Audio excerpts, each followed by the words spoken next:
Bueno, entonces continuando con nuestra declaración de renta, lo que sigue es la parte de los impuestos.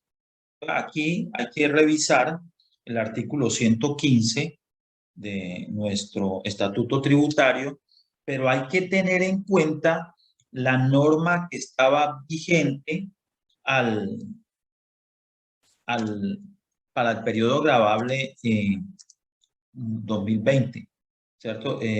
Recuerden que ahora, por estos días, en septiembre salió la última reforma donde una de las situaciones que modificaron era precisamente eso, era la deducibilidad de algunos impuestos. ¿Sí? Entonces, lo que estaba vigente en su momento es deducible el 100% de los impuestos, tasas y contribuciones que hayan pagado durante el año o periodo gravable por parte del contribuyente que tenga relación de causalidad con excepción del impuesto de renta y complementarios. O sea, tasas, impuestos, tasas y contribuciones pagadas, que estén efectivamente pagadas y que tengan relación de causalidad, la podemos tomar. En el caso del gravamen a los movimientos financieros, el 4 por mil, solamente, perdón, solamente será deducible el 50%, ¿cierto? Solamente será deducible el 50%, para entonces tener en cuenta. Vamos entonces a mirar nuestra hoja de impuestos que tenemos en la parte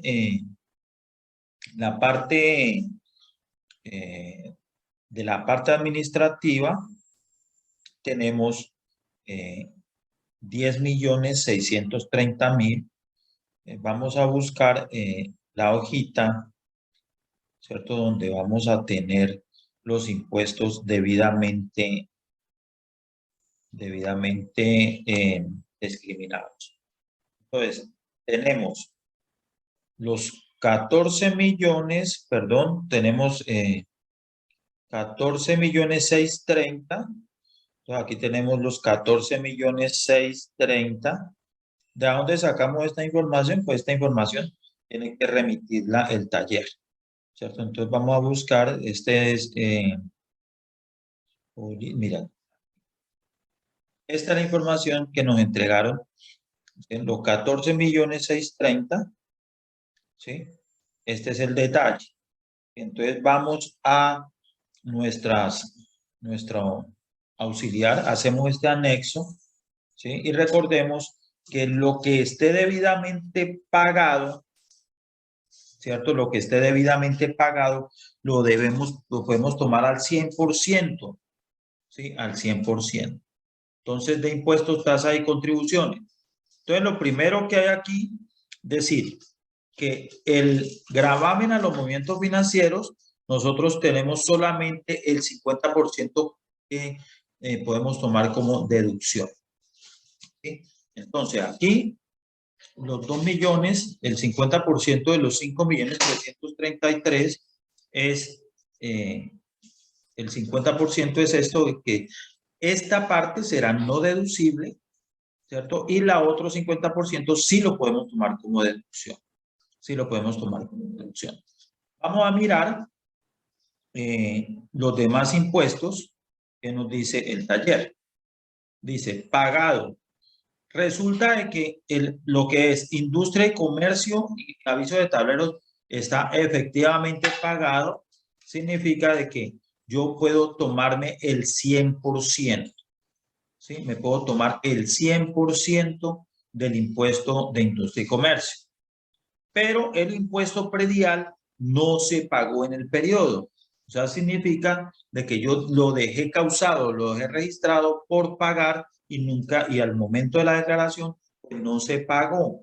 O sea que este impuesto predial, por no estar pago, entonces no me lo puedo tomar como deducción, ¿cierto? Como deducción. Ahora vemos claramente que aquí está hablando de impuestos, tasas y contribuciones que tengan relación de causalidad.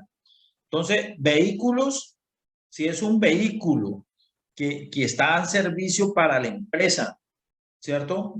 Para la empresa, pues lógicamente tiene relación de causalidad, ¿sí? Entonces, pues tendrá derecho a tomarse como deducción, ¿sí? Entonces, aquí los vehículos efectivamente pagados, no deducible, entonces vamos a tomarnos el 100% y el IVA también no lo vamos a tomar. Este IVA descontable que está en la cuenta 511570 es los IVAs que hacen mayor parte del costo o gasto, ¿cierto? O sea, cuando no son descontables, pues entonces lo podemos tomar como un mayor gasto. Y estos son IVAs comunes que se registran a la 511570, ¿sí? Ahora que comencemos a mirar la declaración de IVA, nos vamos a dar cuenta que hay unos IVAs directos por la compra de bienes o servicios que son descontables el 100% y hay unos IVAs de los gastos que se utilizan tanto para generar el ingreso grabado como el no grabado, entonces se descuentan en proporción al ingreso grabado, ¿sí? Entonces, pues ese porcentaje que corresponde al ingreso no grabado se lleva a esta cuenta 211570 y lógicamente es deducible, ¿sí?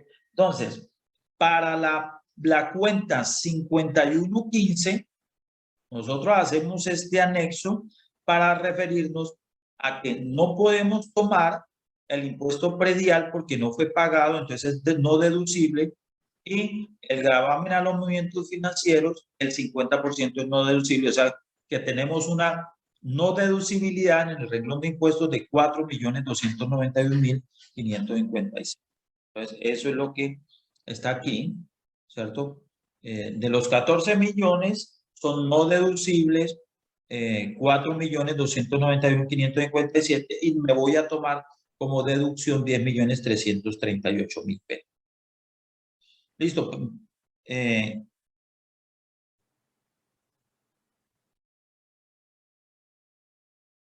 Ahora, en las otras cuentas, pues se supone, aquí estamos suponiendo, pues porque no nos entrega información el taller, que cumplen con todos los requisitos, tanto que ya miramos que no hay ningún inconveniente, ¿cierto? Entonces, los tomamos al 100%.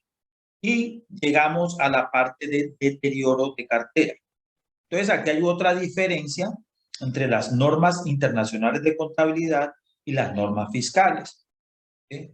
Normas internacionales de contabilidad y las normas fiscales. Recordemos que las normas internacionales de contabilidad, usted tiene que establecer cómo va a deteriorar la cartera, ¿sí? Cómo deteriora usted la cartera, ¿sí? Normalmente hay un deterioro cualitativo y un deterioro cuantitativo, ¿sí? El cualitativo es la calidad de la cartera, su recuperabilidad. Y ese, pues, el asesor jurídico o la persona que haga sus veces en la empresa nos dice la posibilidad de recaudo, ¿cierto? Si ellos no nos dicen, si el jurídico nos dice, no, esta cartera ya está perdida porque el señor lo investigamos, no tiene cómo responder. Entonces, simplemente hacemos un deterioro al 100%. Y lo otro, cuando no hay un concepto de la recuperabilidad de la cartera para hacer deterioro cualitativo, nos vamos al deterioro cuantitativo, ¿cierto? Y es llevar a valor presente neto nuestra cartera, ¿cierto? Y deteriorarla en una tasa implícita que debe estar eh, eh, señalada o decidida en el manual de políticas contables, ¿sí? De esa manera es que se realiza el deterioro de cartera. Y este deterioro de cartera que tenemos acá, ¿sí? El deterioro de cartera que tenemos aquí en nuestro taller, pues corresponde a la información, eh, de la contabilidad, que es eh, eh, que ha sido calculada bajo los diferentes marcos normativos. Entonces, lo que estoy haciendo aquí es cancelando este deterioro de cartera, ¿cierto? Lo estoy cancelando y voy a calcular el deterioro de cartera que me permite la norma, ¿sí? Entonces, ¿cuál es el deterioro de cartera que me permite la norma?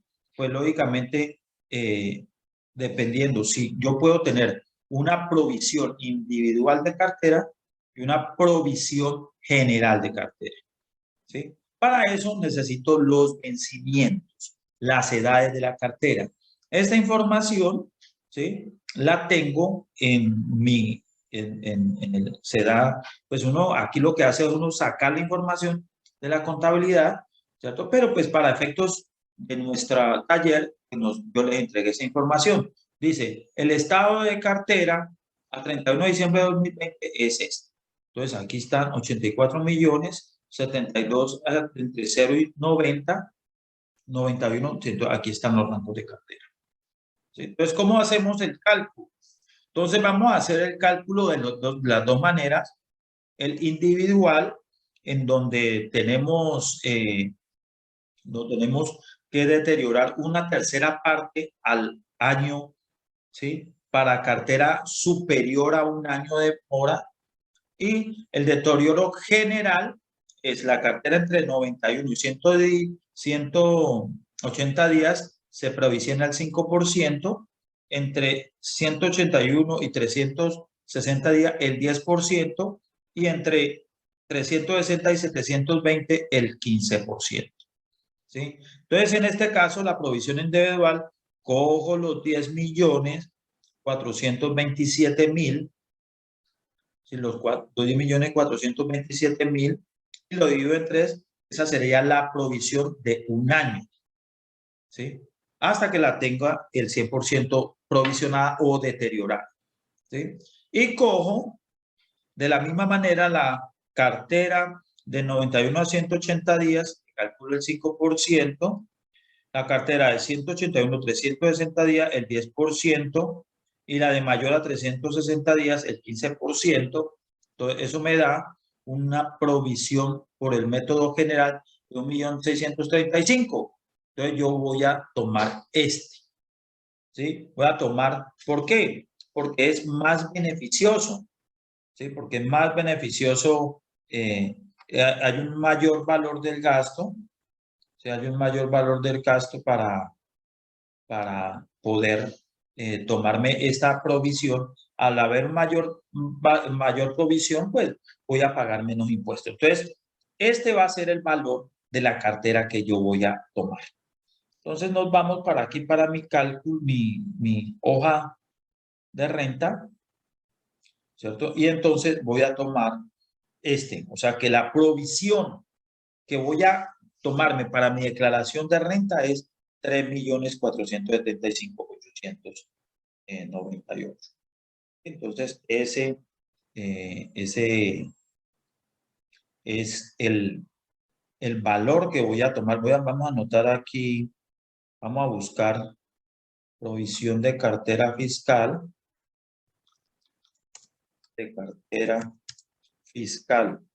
para mirar a ver cuál es el estatuto tributario. Bueno, miremos uno de estos a ver cuál es. Deducción de deudas de edificio. Vamos a ver aquí qué nos dice esta 145. Los contribuyentes obligados a llevar contabilidad para deducir de las cantidades razonables que les fije, reconoce el carácter de difícil cobro, sean los límites. No, este no es.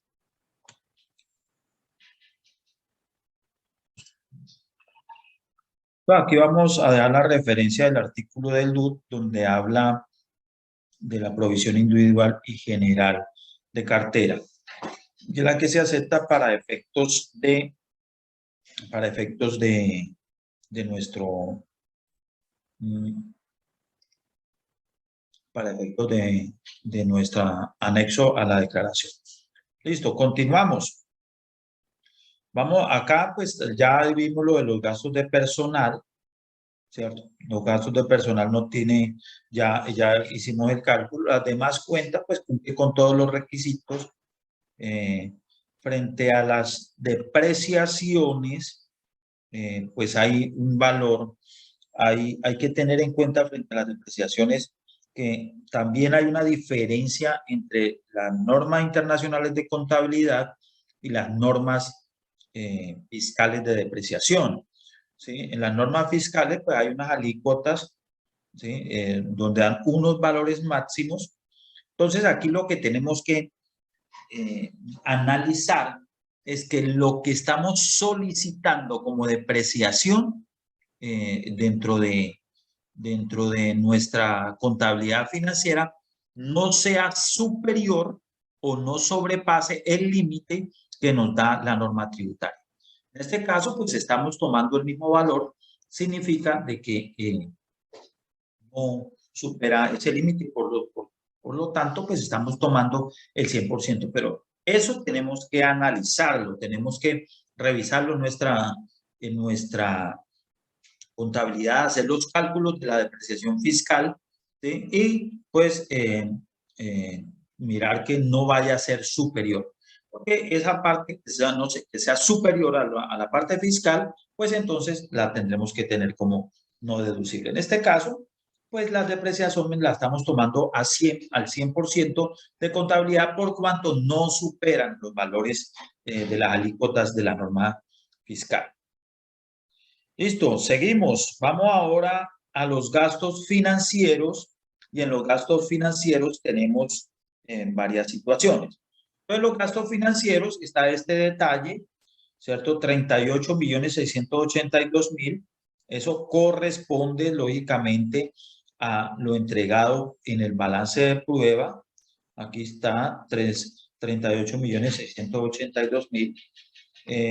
Debe haber acá un detalle, o si no, pues nosotros tendremos que sacar ese detalle de los gastos financieros. Mira, aquí está. Aquí hay una de los gastos, dentro de los gastos financieros tenemos este dato que se han pagado esta cuenta 230520 son intereses y entonces esta cuenta nos refleja cuánto es los intereses que hemos pagado y que los intereses suman 33.528.000. ¿Sí? Significa eso que los demás gastos son otros diferentes. Entonces, esta información que tenemos acá, ¿sí? El total de gastos financieros son los 38.682.000, de los cuales los gastos bancarios, o sea, comisiones, todo lo que hemos incurrido, el portal transaccional, todo lo que hemos incurrido en los gastos de la cuenta bancaria, me suman 5.153.810 y esos son lógicamente deducibles porque hacen parte del nexo de causalidad y necesidad para poder generar el ingreso y es tener una cuenta y los gastos que demanda esa cuenta. Y tenemos unos intereses que son de 33.528.600 en los cuales aquí nos están dando ese, digamos, ese auxiliar. ¿Sí? Entonces tenemos intereses a Bancolombia, intereses a Minbedoya, una persona natural, se han pagado intereses a la DIAN, intereses al municipio de Neiva, intereses a la vivienda. Aquí vamos a tener en cuenta la referencia que les he dado aquí, que son el artículo 117 y 118 del Estatuto Tributario. Entonces vamos a mirarlo. Artículo 117 del Estatuto Tributario. Artículo 117 del Estatuto Tributario. Listo. Dice, intereses. El gasto por intereses devengado a favor de terceros será deducible en la parte que no exceda de la tasa más alta que haya autorizado para cobrar los establecimientos bancarios durante el respectivo año o periodo grabable, la cual será certificada anualmente por la Superintendencia Financiera. El exceso a que se refiere este primer inciso de este artículo no podrá ser tratado como costo ni capitalizado cuando sea necesario. Entonces, aquí, ¿qué es lo que nos quiere decir este artículo 117? Cuando yo tenga deducciones por intereses, no debe pasar la tasa más alta que autoriza la Superintendencia Financiera. En conclusión, ¿cierto? En conclusión, los establecimientos bancarios siempre, pues lógicamente, cumplen con esa directriz porque ellos tienen un límite en la tasa que cobran a sus clientes. O sea, en conclusión, nosotros teníamos estos de intereses: Bancolombia, Amin Bedoya, DIAN, municipio de Neiva, Da Vivienda. En este caso, esta que es de Bancolombia y esta que es Da Vivienda no tiene ningún problema, ¿sí? Ellos son deducibles el 100%. El problema está en esta de Amin Bedoya, ¿cierto? La cual nosotros tenemos que mirar cuál es la tasa que nos está cobrando, ¿cierto? ¿Cuál es la tasa? Si esa tasa supera el valor, el límite que permite la Superintendencia Financiera, pues entonces la parte que exceda, ¿sí? La parte que exceda de esa tasa, pues se va a tener como no deducible, ¿sí? Entonces, es la primera. Pues ese es el primer cálculo que nosotros tenemos que hacer ahí al respecto. El siguiente, el artículo 118, vamos a buscar entonces ahorita artículo 118 del Estatuto Tributario. Nos habla de la subcapitalización. 118, componente inflacionario, pero no, pues esto no aplica en el 118 raya 1 de la subcapitalización. Esto es bastante importante. Dice, son deducibles. Cuando nosotros tenemos muchos gastos financieros, pues tenemos que hacer este cálculo, por intereses tenemos que hacer este cálculo de la subcapitalización. Y dice, son deducibles siempre y cuando cumplan con los requisitos previstos en la ley los intereses por deudas durante el respectivo periodo gravable, sin perjuicio de los demás requisitos y condiciones consagrados en este estatuto para la procedencia de la deducción, cuando las deudas generen intereses sean contrarias directa o indirectamente a favor de vinculados económicos o extranjeros, los contribuyentes de impuesto de renta solo podrán deducir intereses generados con ocasión de tales deudas en cuanto al monto promedio durante el correspondiente año no exceda el resultado de multiplicar 2 por 2 el patrimonio líquido del contribuyente a 31 de diciembre del año gravable inmediatamente anterior. Pero esto se aplica única y exclusivamente a deudas entre vinculados económicos, o sea, matriz principal, ¿sí? O principal y matriz y subordinada. Entonces, de esa manera quedó dispuesto la subcapitalización. ¿Sí? Por lo demás, entonces en este caso, pues no tenemos esa información, no hay ningún inconveniente. Ahora, entonces, volvamos al caso de Amin Bedoya. Entonces, ¿qué tenemos que hacer? En el caso de Amin Bedoya, lo que tenemos que hacer es mirar cuál es la tasa que nosotros buscamos, ¿cierto? La tasa, se está dando ahora tasa mensual. Entonces, vamos a ver cuál es el monto de la deuda. Sí, aquí yo he hecho un ejemplo, no he sacado las tasas reales, la he sacado trimestral, pero realmente en este momento la está sacando mensual. El monto de la deuda, ¿cierto? Por la cual estamos pagando intereses, ¿sí? Y calculamos los intereses permitidos a la tasa máxima que aplica la superintendencia. Entonces, cogemos el monto, le aplicamos la tasa, como es lógicamente por cada trimestre, entonces la dividimos en 4. Y este sería la tasa, este sería, digamos, el cálculo que tenemos como intereses deducibles, ¿sí?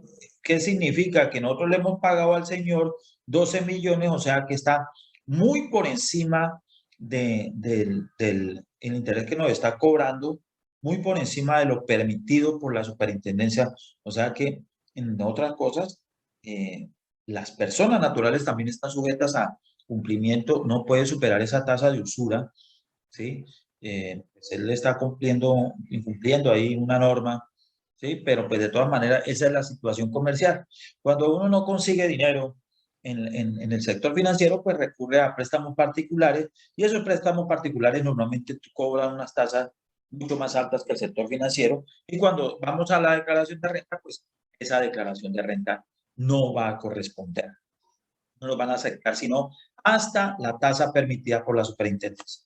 Entonces, el cálculo que se hace nos da que es deducible, este es el valor máximo de intereses de acuerdo al límite que pone la superintendencia, y la diferencia entre esto y esto, pues será un interés no deducible. En este caso nos da 6.433.061. Ahora, frente a los intereses que se pagó la DIAN y al municipio de Neiva, son intereses moratorios. Esos intereses son no deducibles por cuanto el origen, ¿cierto?, de esos intereses moratorios se configura en el estatuto tributario. Los intereses de mora son una sanción, no se utilizan para financiamiento, ¿cierto? Para financiamiento de la empresa, sino que es una sanción. El concepto que estamos pagando es una sanción de intereses moratorios y como tal esa sanción pues no cumple con el principio de la necesidad.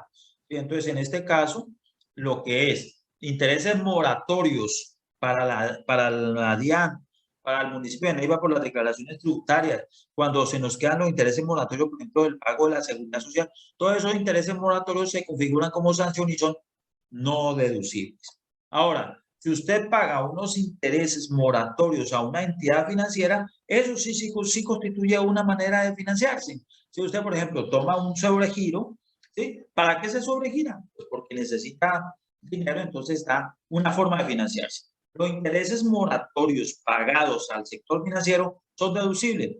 Los intereses moratorios pagados a la DIAN, a los municipios, a la Seguridad Social, por ser rentas para fiscales, pues se trata de una sanción y no son deducibles. En este caso, lo que me puedo tomar yo por interés, entonces las sumas son de 26.620.838.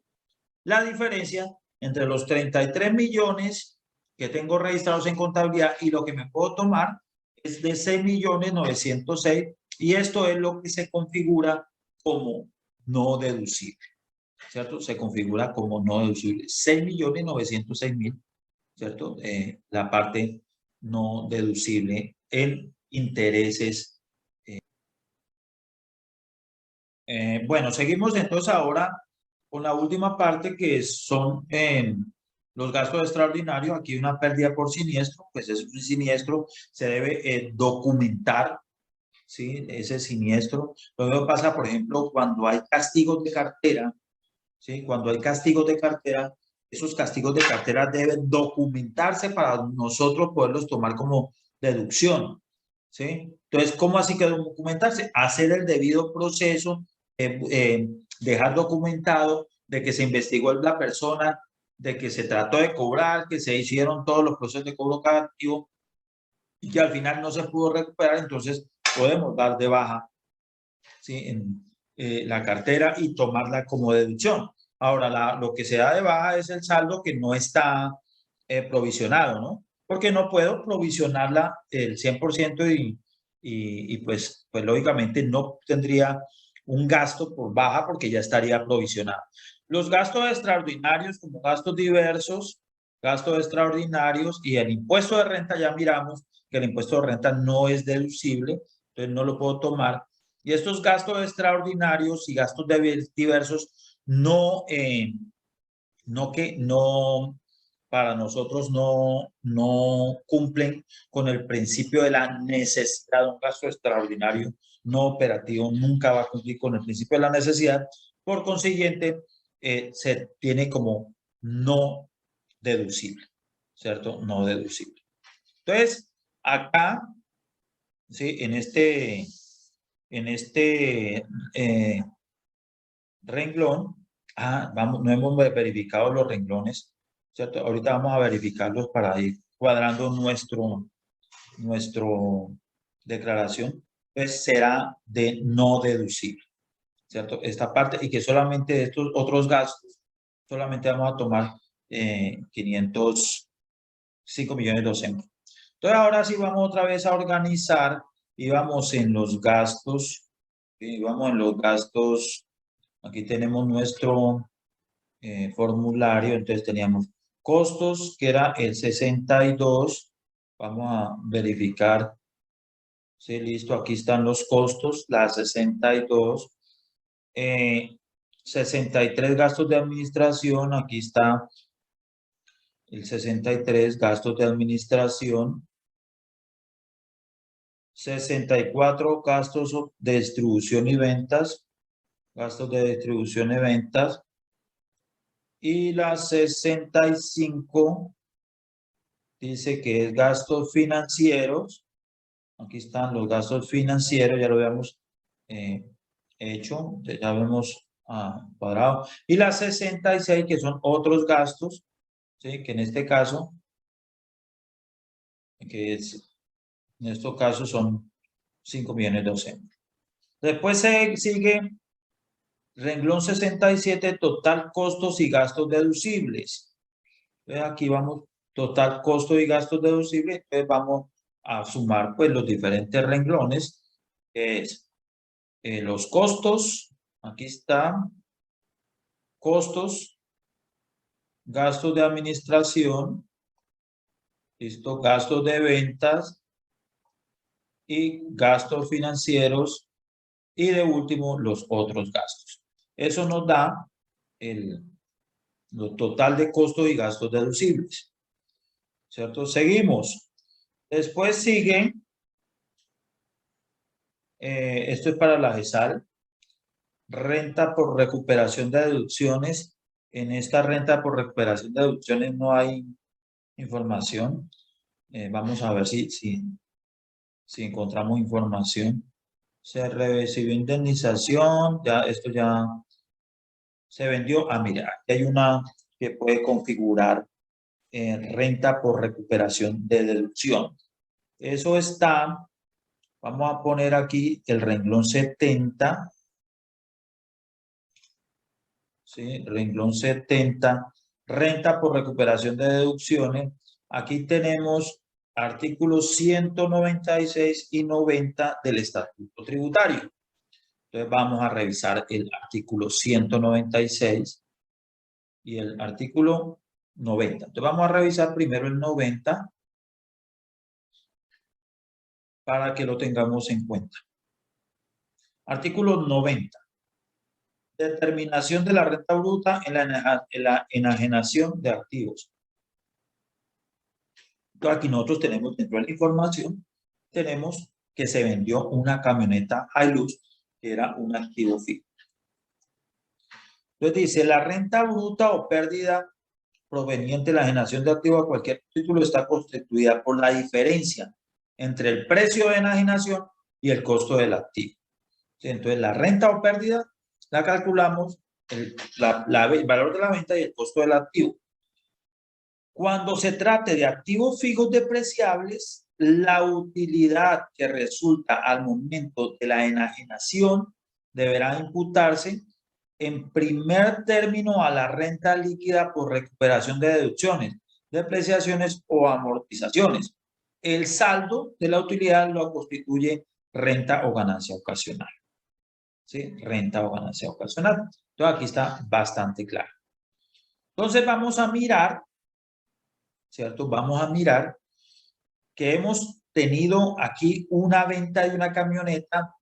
Vamos a ver cuál es la utilidad y lógicamente vamos a saber cómo es el cuento de ganancia ocasional y renta por recuperación de deducciones. Vamos a revisar de una vez el artículo 196 que pues tiene que ver también con lo mismo, que son todas las diferentes rentas por recuperación de deducciones aquí. renta por recuperación de deducciones en bienes depreciados. La utilidad que resulte al momento de la donación de un activo fijo depreciable deberá en primer término imputarse a la renta líquida por recuperación de deducciones. Entonces, ¿cómo vamos a hacer nosotros? Entonces, vamos acá, vamos a ver si tengo ya lista la hojita. Entonces, aquí es N2. Ah, ya creo que nosotros habíamos hecho la N2, ¿cierto? Ah, sí, ya la habíamos calculado, ya habíamos explicado esta parte, ¿cierto? Entonces, pues, ya habíamos dicho que, ¿cuál es la información? Entonces, el costo de adquisición de la camioneta fue de 33.700.000, la depreciación acumulada 16 millones, o sea, que el costo del activo es de 16.804.000 y que nosotros vendimos esta camioneta en 25 millones de pesos. Entonces, estos 25 millones de pesos le resta el costo y esta es la utilidad, ¿sí? Eso lo hicimos para... Entonces, significa que como nosotros tenemos... Ah, esto ya lo hemos explicado, ¿sí? Nosotros tenemos 16 millones de depreciación. Entonces, la utilidad en primer término es para la recuperación de deducción, o sea que no recuperé sino parte. En este caso no hay ganancia ocasional, todo es recuperación de deducción. Entonces, aquí estos 8 millones, tal como ya lo habíamos hecho, lo vamos a llevar como una recuperación de deducciones y acá en la parte del ingreso, pues nos vamos a llevar una utilidad en venta de activos fijos, pero aquí quedó en cero. ¿Sí? Eso ya lo habíamos hecho. Listo. Ahora sí continuamos, ¿cierto? Vamos a decir que el renglón 72, la renta líquida del ejercicio, 80 millones. ¿Sí? Entonces, ¿cómo lo sacamos? Pues entonces a los ingresos netos le restamos los 80 millones de costos y gastos, los 8 millones y le sumamos la renta líquida, renta líquida, renta líquida por recuperación de deducciones. Nos está dando una renta líquida del ejercicio de 80 millones 018,087. ¿Sí? Lo que vamos a hacer ahora es liquidar el impuesto. ¿Sí? Entonces vamos a pasar a liquidar el impuesto. Bueno, entonces ahora sí vamos a hacer la liquidación del impuesto. Entonces, traemos la renta líquida ordinaria, que es los 82.376 que nos dio acá. Ah, perdón, aquí nos tocaría primero hacer el cálculo a renta líquida ordinaria. Puede variar, ¿cierto? Digamos, por efectos de retención o angustia mil podría variar. Entonces vamos a hacer el cálculo de cada uno de los ingresos para saber exactamente y calcular cuánto es el impuesto. Entonces vamos aquí a vamos a hacer un redondear. Entonces, al múltiplo de 1000 más cercano. Uy, me quedó un error, es coma. Ah, perdón, aquí no es punto y coma y no coma. Listo. Listo. O sea, este es el valor de este renglón, ¿cierto? Este es el valor. Vamos a copiarlo aquí también. Este será el valor de este renglón. Listo, ingresos financieros. Otros ingresos será este. Aquí voy a copiar esta fórmula para que nos dé. Estos son ya los valores de la declaración de renta ajustados al 1000 más cercano, ¿cierto? Los que van ya en la declaración. Recordemos que todos los valores que metamos en nuestras declaraciones pues van a ir al múltiplo de 1000 más cercano. Este también, este es el valor del renglón 60. Aquí hay una operación, entonces vamos a hacerla acá. O sea, aquí da 1.000.000, mire, por ejemplo que aquí ya llevamos una diferencia de 1.000 y pico, entonces eso nos puede estar cambiando el cálculo del impuesto. Sí, entonces seguimos ahora con los costos aquí, acá, costos de administración, gastos de administración, gastos de ventas,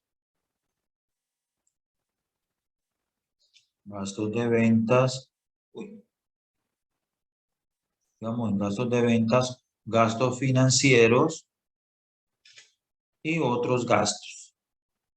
¿Sí? Entonces aquí hacemos la operación para ver cuánto nos está dando lo total de gastos. Uy, por aquí se me quedó un valor. A ver, este no es. Es este.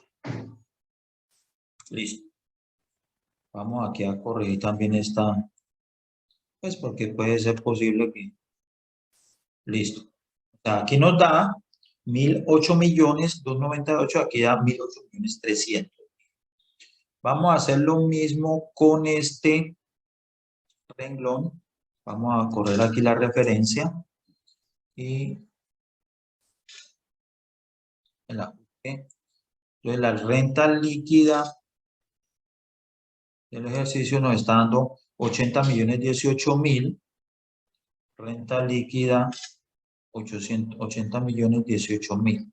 Sí, entonces no nos varió mucho.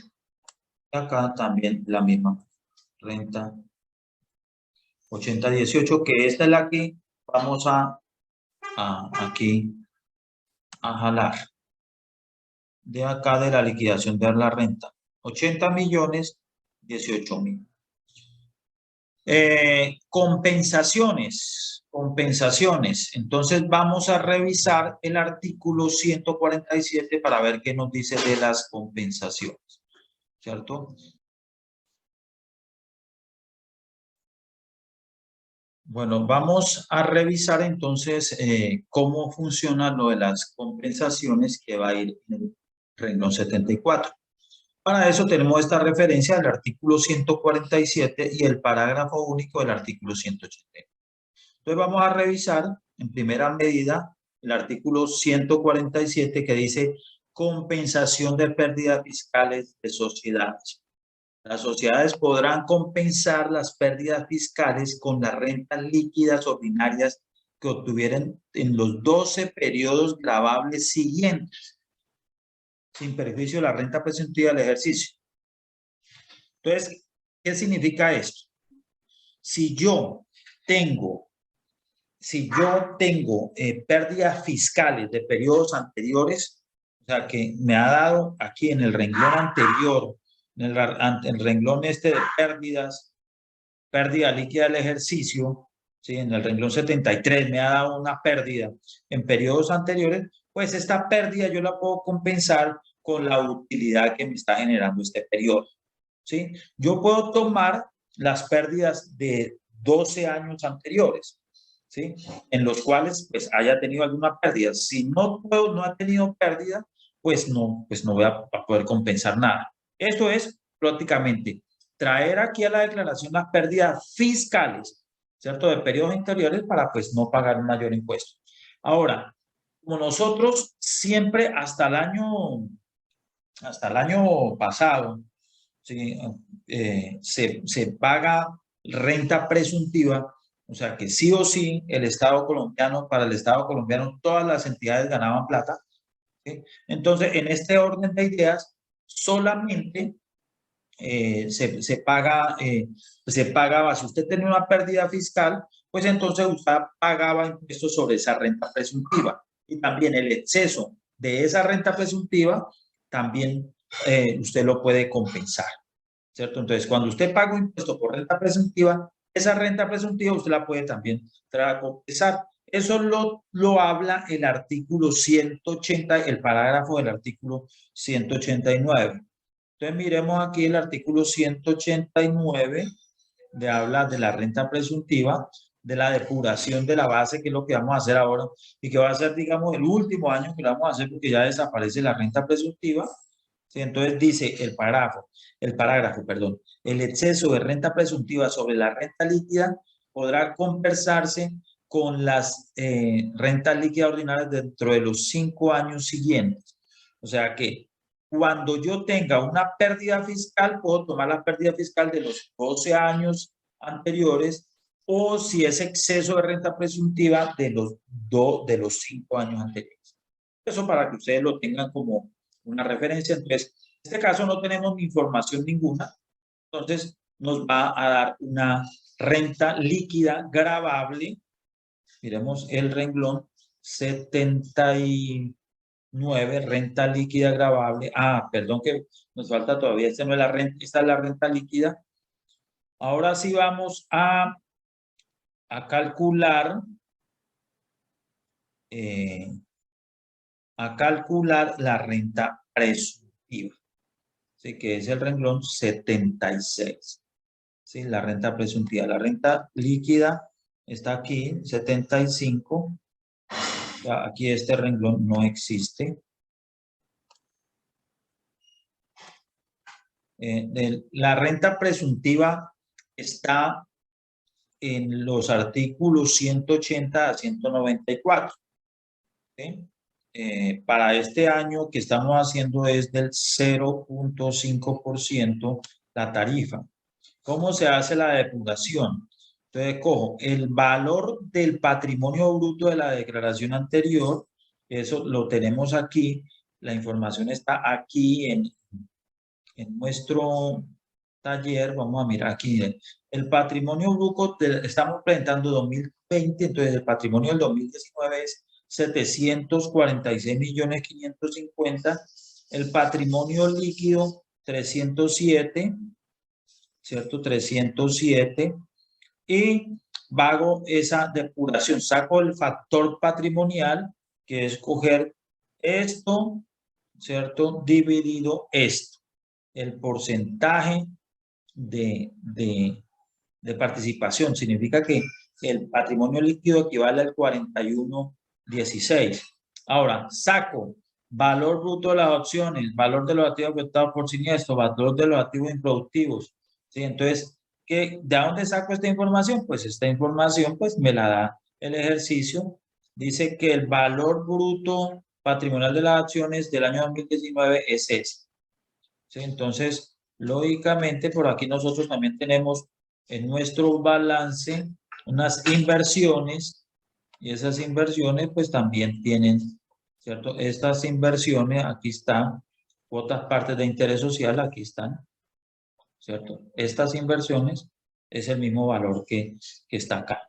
Entonces, cogemos y sacamos el valor patrimonial neto, que es coger estos 29 millones y sacarle este porcentaje. Ese valor patrimonial neto nos da 12 millones y entonces a este patrimonio líquido le resto este valor patrimonial neto de las acciones. Me dará como resultado la base para renta presuntiva, que son 295.260.000. Le calculo el porcentaje, que es el punto 0.5, el 0.5%, que será 1.476.000. O sea, que la renta presuntiva es 1.476.000. Renta exenta, ahí tenemos el artículo, en este caso no tenemos renta exentas, y nos dará la renta líquida gravable.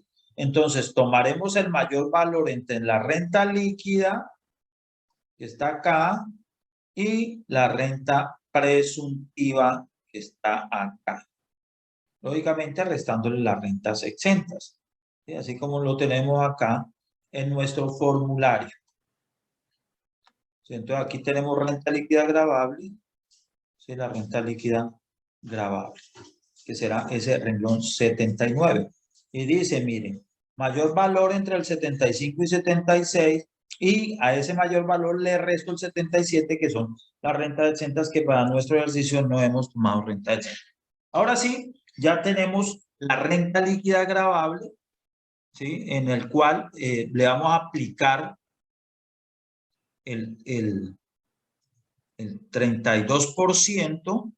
¿Sí? Entonces cogemos esto por el 32% y vamos de una vez a redondear, ¿sí? Redondear este valor, ese resultado, para de una vez llevar, a ver, siempre se me mete punto y coma. Listo, o sea, que nuestro impuesto de renta es de 25.606.000. ¿Sí? Ese es el impuesto de renta que irá en este renglón. Acá ya, impuesto de rentas líquidas gravables. ¿Sí? No tenemos ganancias ocasionales porque el único que teníamos de ganancia ocasional, pues no tenemos, se trató como renta líquida ordinaria. Vamos a reducir un poquito más para tener aquí la referencia de los renglones que estamos manejando. Aquí están los impuestos sobre las rentas líquidas de de dividendos. En este caso no manejamos información de dividendos. Si tenemos descuentos tributarios, tampoco tenemos, ¿sí? Impuesto de ganancias ocasionales, pues no tenemos ganancias ocasionales.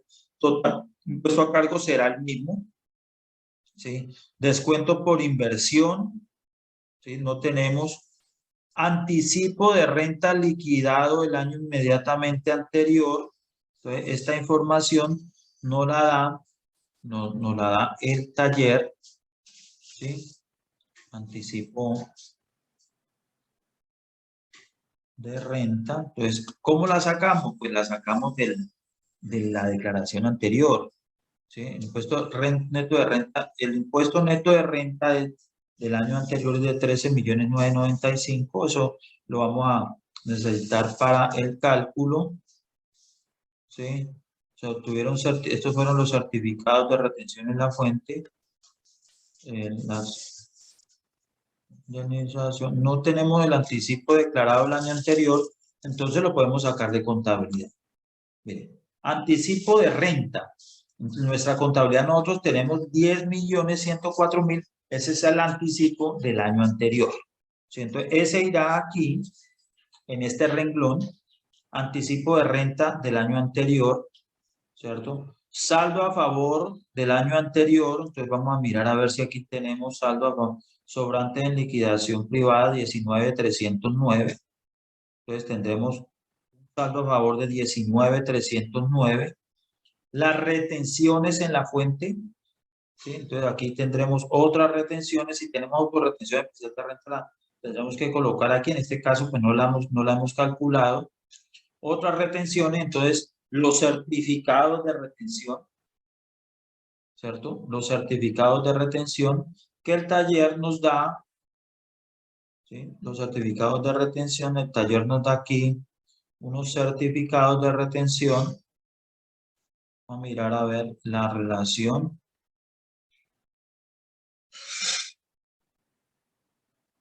Aquí está, no, esta es la relación de cartera. Certificados de retención. Entonces, mire, nosotros, son certificados de retención por 14.364. Ese es 14. Entonces, aquí tendremos los certificados de retención en nuestro formulario. 14. ¿Dónde está? Perdón. Aquí, 14.364. Y después llegará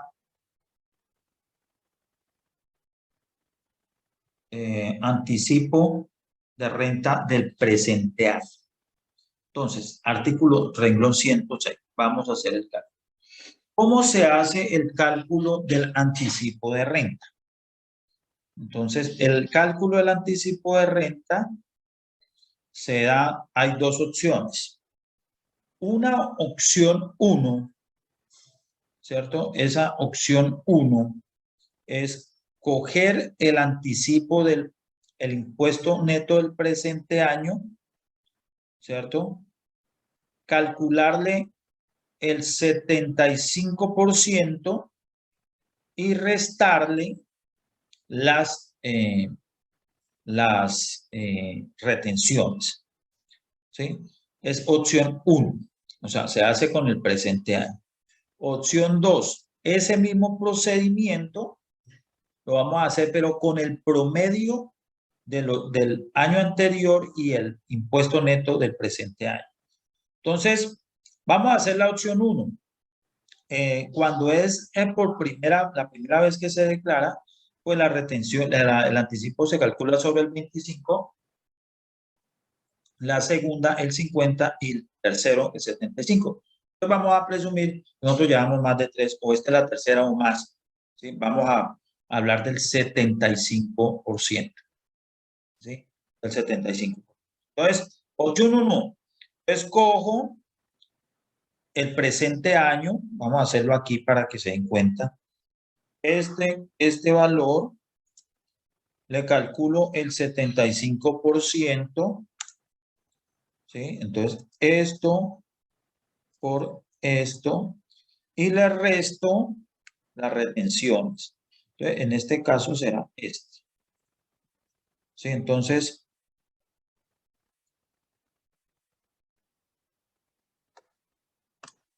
¿sí? Entonces el anticipo será de la sumatoria de estas dos. Entonces, perdón, ¿qué pasó aquí? Esto más esto me da 4.840.000 al calculado, al ajuste más cercano me da 4.840.000, ¿cierto? Esta es la opción 1. Cálculo de la opción 1. Cálculo de la opción 2. Entonces saco el promedio. Entonces aquí está el promedio. ¿Cómo lo saco? Lo sumo los 2 años. ¿De dónde saco este 13 millones? Pues esto me da esa información. Vamos a ver. Por aquí yo lo leí. Acabo de leerlo. Impuesto, no, por aquí no hay más. Impuesto. Dice, mire, el impuesto neto de renta el año anterior de 13.990.000. Sí, entonces, aquí sumo este es el de este año, el promedio son 19 millones, ¿sí? 19 millones. Le calculo el mismo 75%, ¿sí? Le calculo este 75%. Le resto las retenciones, que son estas, y la sumatoria, la diferencia entre esa y esta, pues me dará 487.000. ¿Sí? Entonces, esta es la liquidación del anticipo. La liquidación del anticipo, 487.000 ajustado al MIG. Entonces, opción 1, pago un anticipo de 4.840.000. Opción 2, pago un anticipo de ¿qué? De promedio, ¿cierto? 487.000. Entonces, el menor valor, ¿por qué yo escojo el menor valor? Pues lógicamente, porque pues el menor valor va a permitir que paguen menos. Y entonces, escojo, aunque ustedes quieren liquidar ese para pagar más como buenos colombianos, pues lo pueden hacer. ¿Sí? Pero en este caso, el menor valor es 487 y ese será el valor que nosotros vamos a tomar. Entonces, vamos aquí a tomar... vamos a poner aquí una que diga resumen de la liquidación. Vamos a insertar una hoja.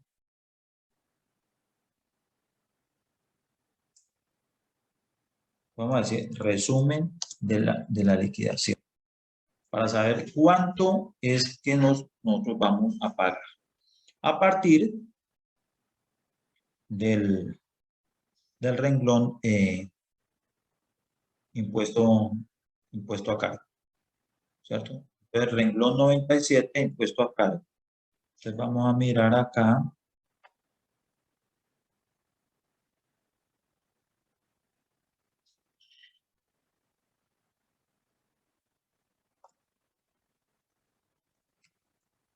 Entonces vamos a coger aquí.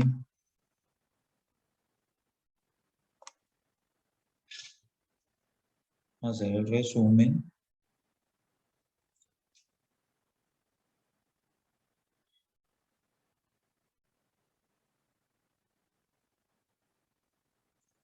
Este PUC no lo necesitamos.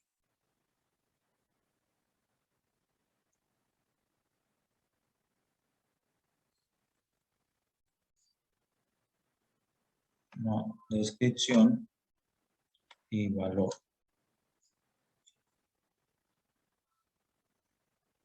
Entonces, vamos a comenzar. Renglón número 97, impuesto a cargo. 97,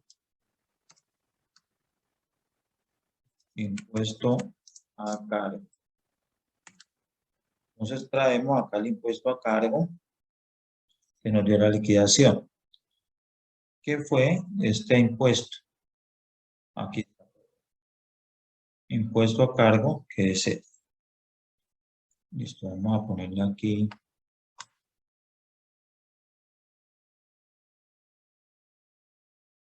Listo, después seguimos con el renglón. Esto es descuentos, que en este caso no vamos a tener. Renglón 101, anticipo de renta del periodo anterior. No me voy a copiar. Renglón 101, anticipo renta liquidada año anterior. Anticipo renta año grabable anterior. Entonces, en este caso, nosotros dimos el anticipo era, por aquí tenemos anticipo de renta. Ah, este lo sacamos es del taller, ¿cierto? Del taller. En este caso, lo vamos a sacar de aquí, que el anticipo de renta, perdón, anticipo de renta 10.104.000. Listo. Después seguimos con saldo a favor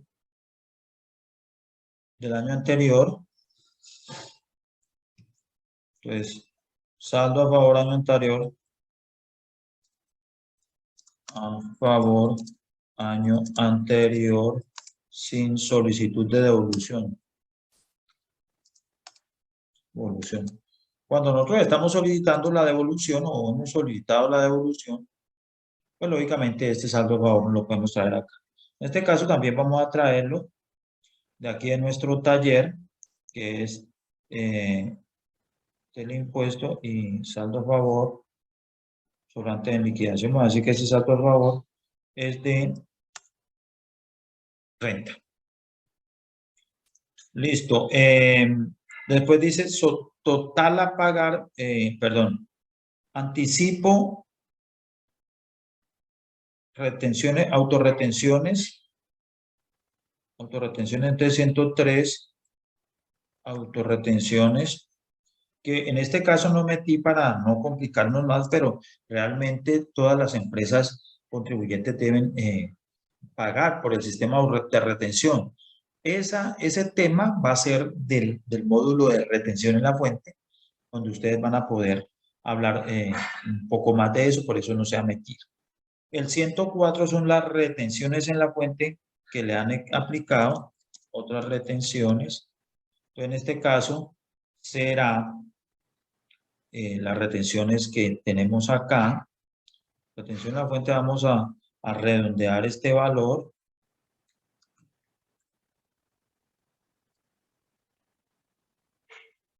No necesitaba.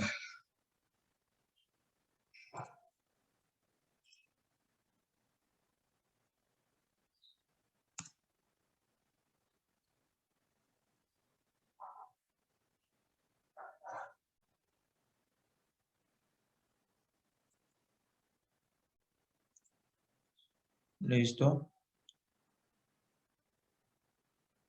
En ese caso, las retenciones son este valor, otras retenciones. Aquí está. Seguimos. El 105 total retenciones año Total retenciones.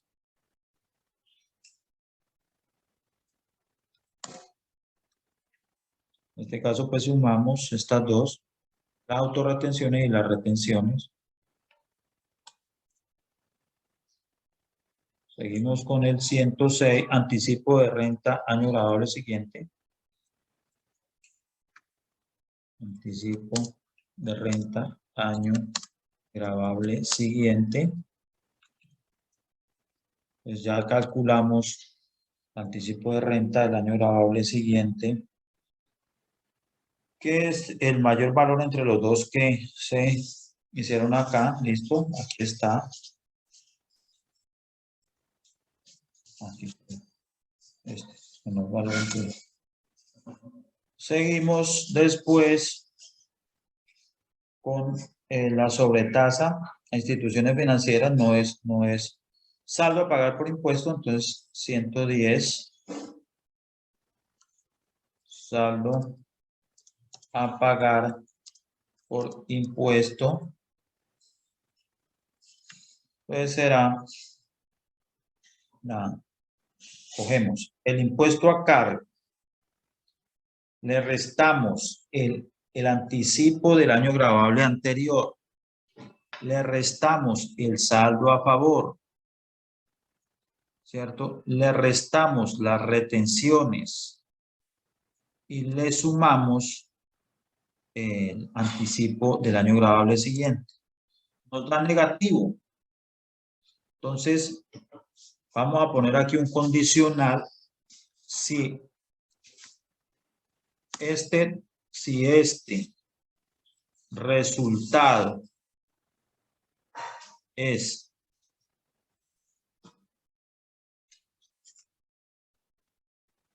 mayor a 0, está aquí el mayor a 0, entonces pues volvemos a hacer la operación. Esto menos esto menos esto menos este más este. De lo contrario, entonces hay que poner 0. Entonces venga a ver, sí. Entonces hay que poner 0. Entonces, si este valor es mayor a 0, entonces hace la operación, de lo contrario, 0. Listo. O sea, significa que me cogió 0 porque el valor negativo. Entonces seguimos. Sanciones, que será el 111. Sanciones, en este caso será un 0. Total saldo a pagar, 112. Total saldo a pagar. Entonces, que será el saldo a pagar por impuestos más las sanciones, que es 0. Y total saldo a favor. Entonces, que será 113. Total saldo a favor. Entonces, vamos a poner aquí un condicional. Entonces, sí, este es igual a 0,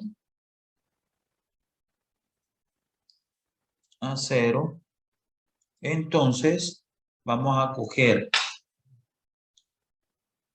el anticipo. Entonces, aquí vamos a poner, vamos a hacer entonces, cogemos el anticipo, le sumamos el saldo a favor, le sumamos las retenciones, le restamos el impuesto y le restamos el anticipo. De lo contrario, vamos a poner un 0. ¿Listo? Entonces, el saldo a favor será este. ¿Cierto? Entonces, vamos a verificar nuevamente, a ver si nos quedó bien. Al impuesto le resto el anticipo, le resto el saldo a favor, le resto total retenciones y le sumo el anticipo del año siguiente, me da negativo, entonces aquí me quedó ese saldo a favor de eso, está correcto. Listo, y de esta manera pues hemos liquidado el impuesto, ¿cierto? El impuesto. Entonces aquí será saldo a favor 113, ¿cierto? Saldo a favor 113.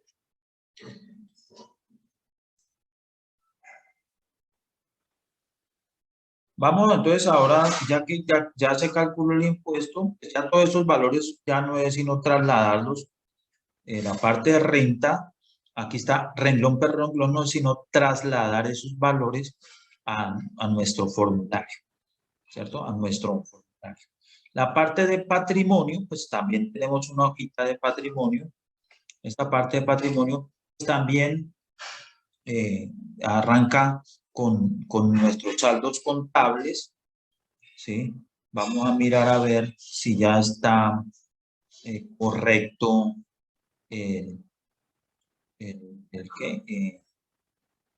cada uno de los renglones.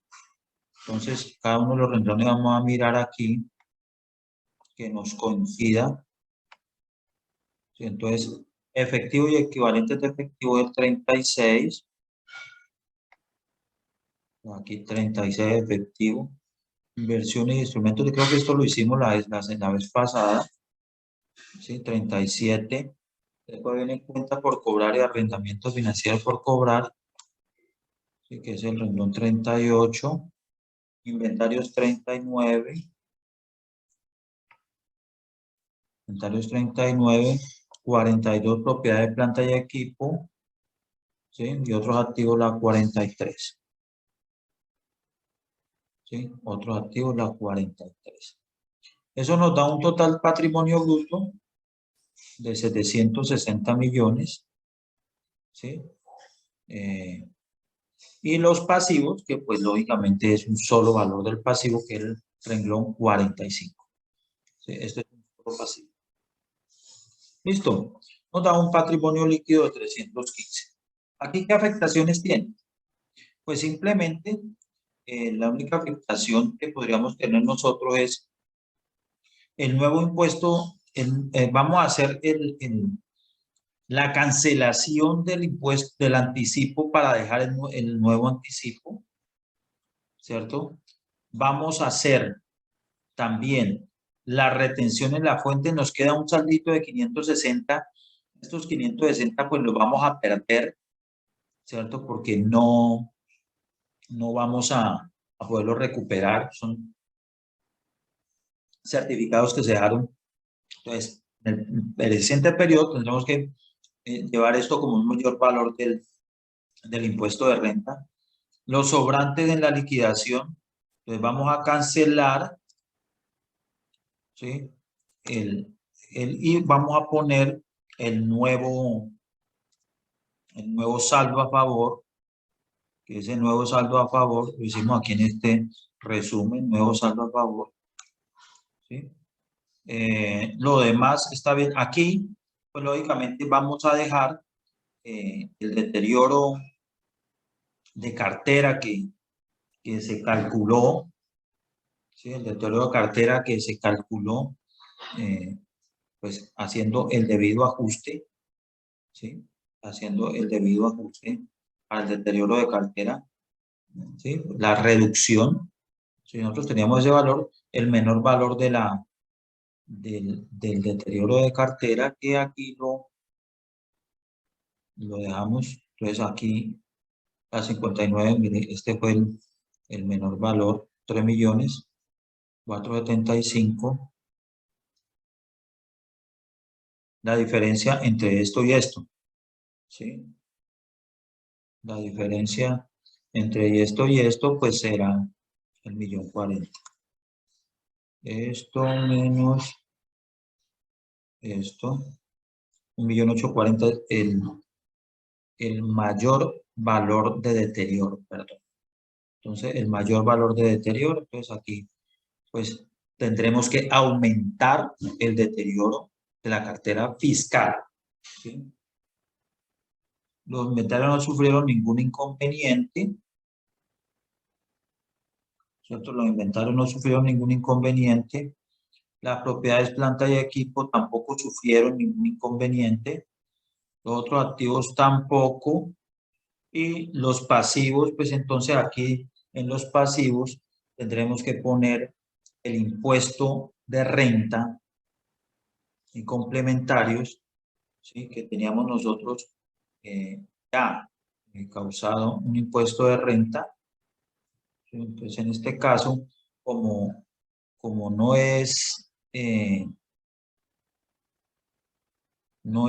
perdón, aquí hay alguna diferencia.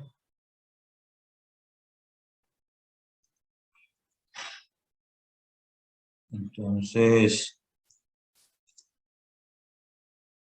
perdón, es que aquí había entonces, como nos quedó saldo a favor, entonces no tenemos un valor a pagar. Entonces aquí